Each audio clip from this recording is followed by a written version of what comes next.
Hey everybody, welcome to Dad's Den of Pop Culture.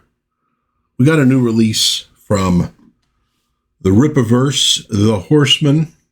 Welcome to Flores Park. Marked for death, but by who? Kill or be killed, and time is running out. The first appearance of the Horseman, plus Tuna, Blitz, and Sturm. So what do we have here? We have a new book from Chuck Dixon, and with art by Joe Bennett, Jay Brown colorist, Fabio Janssen as inker. He's playing the role of the inker in this one. Hey, that could be a Batman villain, the inker. Invisible Art Studio letterer Eric July, editor-in-chief, Jen and Sylvia Soska, lead editors, Kanan White, lead art editor, Andrew Rodriguez, editor, Joe Bennett, concept artist. So we got an interesting book here. I dove in kind of late at night and read it through, and I should say we have a little bit here from our writer. Or no, I'm sorry, that's the Rippaverse Ethics over here. We'll turn the page and get this started. Over here we have a little piece written by Chuck Dixon. But what we have is the sort of street-level hero concept a la The Punisher. And, a few other characters like that. And, of course, Chuck Dixon wrote The Punisher at one point. So he and Joe Bennett came up with, I think actually Joe Bennett came up with the initial idea. Chuck jumped in, and they made a very interesting character. This is a self-contained story that obviously opens things up for more. And I think their sales have been strong enough that we're going to probably get more. There's also a little bit of I don't know if we want to call it, it's not exactly a twist ending, but at the end, and I am going to try to keep this spoiler free, but at the end, we get something that put the book gave me a different perspective on what I was reading. And a lot of that has to do with the preconceptions I was bringing to the book. So we're going to go through a few pages so you get a look at the art, and then I'll sort of give my overall impression. But I think you could see just from this image here, this is a good looking book. Now we start with a great action sequence, and said a few times when reviewing Dixon's work, there's always a cinematic quality to what you're looking at. You could read the comics books. I've read the Conan stories, and I can see it playing out on the big screen while I'm reading it. And this would be a great opening for a film. We have these guys kind of like ninjas. They have a bat symbol or a bat sort of motif on that helmet there. Sure, that's in reference to nothing. And he has a bat too. And so this is the first time we see our hero. Is he really a hero? That's kind of a big point of the book. We see the Horseman.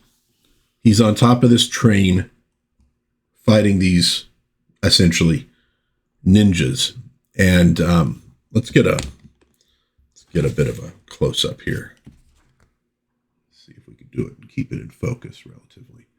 So there we get a nice shot of the Horseman. He's got a baseball bat.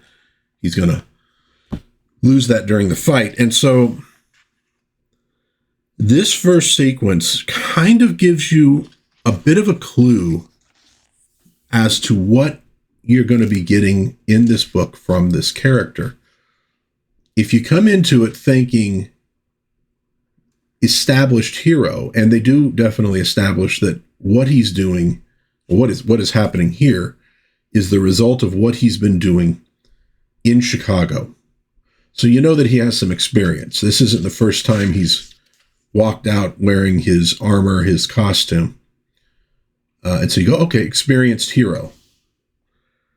Well, experienced, but hero is the question. You get an amazing fight scene. And I think one of the things that I picked up on this character as I thought about it was this dude knows, he knows tactics. He fights like a son of a gun. And he's smart enough to know from this first battle of this book, and here's another nice one. Look at that. There's a few nice, essentially splash pages in this one. He's smart enough to know that these guys are sent by somebody big, and that it's not something he can deal with. So getting to sort of what this character is, this is a dude who goes out and rousts drug dealers, beats them up, and he steals their money. And this is how he supports his family. Now, his family, which, by the way, definite highlight of the book, is not a wife and child. It is his sister and his nephew. So he's taking care of them. His sister was injured, lost the use of her legs. She does work, she's not like a complete invalid or anything, but that was due to crime. And that was the impetus for him going out and doing this, but he's also a bit of a criminal himself. He's not exactly stealing from the rich to give to the poor. He's stealing from drug dealers to give to himself. Again, not too different from the Punisher. And what he realizes in this initial fight is that he's cheesed off the wrong guy, and they're coming after him seriously. So he decides he needs to relocate. And here we see him with his family at the table, and he's lying to his family about what he does. And he doesn't like that, but he's doing it just the same. And so, again, we're talking about a sort of a compromised hero here. He's a bit gray. And so he's going to relocate to Flores Park, Texas, home of Isom and Alphacore and all those good, cool dudes. And he's going to try to continue what he's doing there. And this, I think, is a somewhat important scene. And you'll pick up on it later in the book for sure. But he is a vet. And it's interesting to me that how many of these characters in the Rippaverse served during this. Is it an American Civil War? Is it just America breaking up? We know that Solari served, and I've heard through the grapevine that we're maybe going to get a book about his service, a sort of a little bit like Sergeant Fury and his Howling Commandos. So we're going to get something on that, hopefully. Cato Gooding was in the military. We know that. What about Isom? We don't know about Isom yet, but it clearly plays a role in these characters' lives. And you'll notice this is 4 guys, right? The knight piece from chess, 4 of spades. So the 4 horsemen, perhaps. So here's where he announces we're going to be moving to Texas, and he tells his family that he's gotten a better job down there. Again, another lie. And so they're driving into Flores Park, and his nephew catches first sight of Solari flying by. You could very easily picture that as sort of somebody driving into Metropolis and seeing Superman fly by for the first time. When, everybody in, like DC and Marvel, you go, everybody knows Spider-Man. Everybody knows Captain America. Yeah, but, there's millions of people, and most of them have never actually seen Spider-Man in person. Most people have never seen Superman in person. So we, as the comic book readers, see them all the time. but in universe they don't. It would be rather an exciting thing. We think in terms of the comic book world, well, obviously people can fly. Well, no, this is sort of the real world with fantasy overlaid on it. So even though you might intellectually know that there's a guy out there who can fly, if you haven't seen it before, it would be pretty amazing. All right, so anyways, this sets up his first little mission in Flores Park. He's out there sort of reconnoitering, seeing, okay, who's who, what's what. Here he is climbing up on this building. Another great full-page shot. So he's climbing up on this building so that he can, get a bird's eye view of things. And he's going to go in and hit a, crack house, drug house, criminal hideout. I don't know what you want to call it. And so we're going to get another great action scene. Knocking this door down. Here's all these guys. And of course, they decide to fight. He's got the gun there. A lot of violence in this one, obviously. It is in the vein of, say, The Punisher. And so I'm going to stop showing pages at this point so we don't introduce any major spoilers. But a couple things go wrong with this hit that he makes. The hit is successful, again, tactically,